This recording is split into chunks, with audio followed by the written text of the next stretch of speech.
Hey folks, it's Dennis from the Australian Rock Show, and in this video review we're going to take a look at the brand new album from French artist Juliette Jade, which is titled Constellation.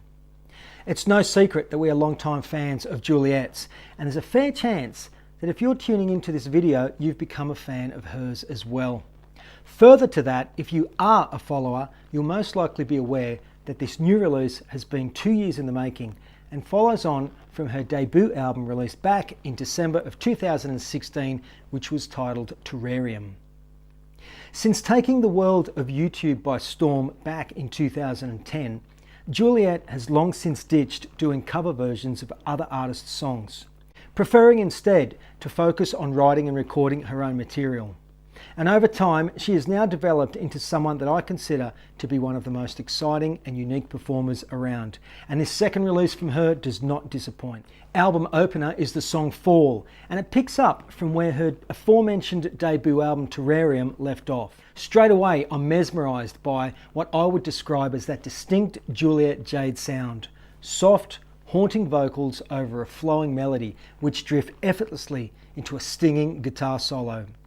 There's also a pureness to this song, found in many of her compositions, which is of course part of the charm. Actually, I think the well-crafted solo from Fall was uploaded to YouTube some time back, so many of you may already be familiar with it, and it's very cool to hear it in its entirety. The appealing Baby Doll is up next and rocks. It's an up-tempo track which wraps distorted guitar around dark lyrical content, and was one of the first tunes on this release to instantly catch my ear. I love it. Now, two of the most compelling tunes on the album, which may in fact be my personal favourites, are the atmospheric Abyssal and another song titled Dawn. Abyssal is sung in French, and after a few listens I've determined it's something pretty special. This track allows the listener a moment alone with Juliette Jade's near fragile vocal delivery. Most impressive on the line Elle est maléfique, which translates into English as she is evil. And again on the lyrics Tes griffes de cristal, your crystal claws in English. At the 3:06 mark, the tranquility of the tune makes way for one of Jade's slashing guitar solos to maximum effect. I really dig this. Dawn is another album highlight. It has a similar feel to Abyssal, and if you like tunes with thought-provoking, sorrowful lyrics wrapped in melancholy, then you'll find this one very appealing. All lyrics on Constellation, as was the case with its predecessor Terrarium, were penned by Juliette's sister Caddy, who clearly possesses immense songwriting talent. I also wish to importantly mention that the guitar solo on Dawn and on most of the other material is effective, well crafted and not overplayed. For me, that's important. Whilst on that, make an effort to listen out for the cool guitar tempo change towards the latter stages of the song Remember, which is a fine example of Jade's skills in song arrangement. You know, a fellow podcaster recently asked me who Juliette Jade sounds like, and I had no fast reply. Why people feel the need to draw comparisons with other artists has always been beyond me.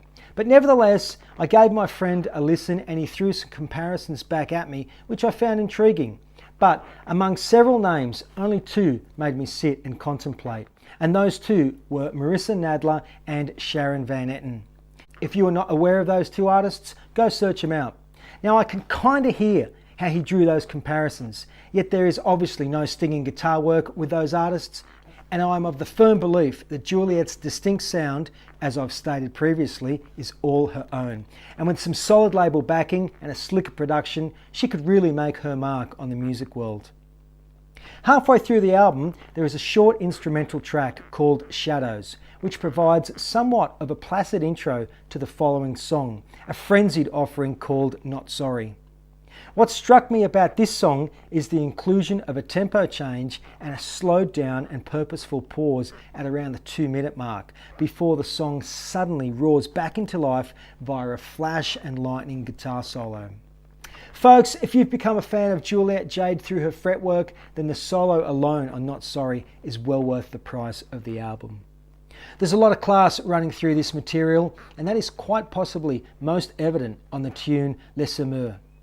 Coincidentally, Les Myrrh or The Sower in English, is the title of a French film released last year. It's also a famous work of art by Vincent van Gogh, and it is now, in my humble opinion, also one of the classiest compositions which Juliette Jade has yet produced. It's a dreamy tune that is extremely captivating, and another one that highlights Juliette's alluring and haunting vocals. Not to mention the blazing solo, which rendered me speechless. More people need to hear this. The French word for stunning is étourdissant, and there is no better adjective to use for Les Myrrh than étourdissant. To summarise, Constellation is a compelling 9-song gathering, one that for me really does shine the light on an exceptional artist who seems to get better and better with the passing of time. I've always been of the belief that if you really want to listen and really get to know a recording, it's best done privately and quietly with a decent set of headphones, and only then, if the material is something special, as is the case with Constellation, will it go straight to your soul. You are not just hearing the music, but you are experiencing it as well. This is one of those albums that you need to experience. This new album gets 2 thumbs up from me, and if you do not already own it, please visit juliettejade.bandcamp.com to purchase your copy for only €7.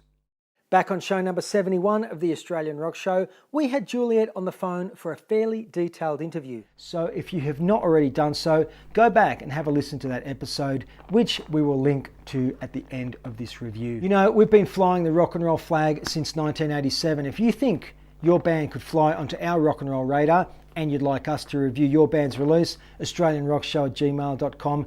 That is our email address, and that's the best place to contact us. Be sure to visit our online home at australianrockshow.com, and if you are a long-time listener of ours or you appreciate what we do, please take time to subscribe to our YouTube channel, which is a great way to help us out and to keep up to date on all that's happening in our rock and roll world. We do need more subscribers to get on board, so if you could please hit that subscribe button at the end of this video, we would very much appreciate it. Thank you once again for watching, folks. I'd like to thank all our listeners for your support throughout this past year and wish you all a very happy Christmas wherever you may be. Until next time, this is Dennis, out.